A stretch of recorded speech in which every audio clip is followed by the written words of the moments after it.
The biggest contributor to emissions is, of course, the oil and gas sector in this country. So we put down a clear track for where the sector needs to go. Emission cuts of a little over 30% compared to 2005, with a little over 40% emission cuts compared to where we are today. This will guide us as we develop our plan to cap and cut emissions from the oil and gas sector. Other elements of our plan include our plan to create jobs and keep air clean by making life more easier and affordable for the middle class.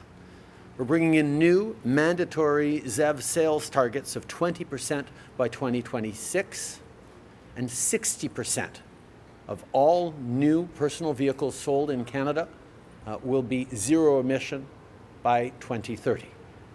This goes with the rebate for ZEVs, for chargers across the country. We're continuing to power people's lives with clean electricity, with hundreds of millions of dollars more for projects, and $1 billion to help farmers adopt more sustainable practices. All of this is on top of historic investments to harness the power of nature to absorb and store emissions and fight climate change. This protects the nature that British Columbians and Canadians love so much.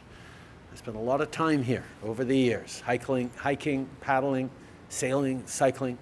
I know how committed British Columbians and indeed all Canadians are to protecting this magnificent landscape, but also building the kind of prosperity that can ensure a good present for us all, but a good future for all of our kids.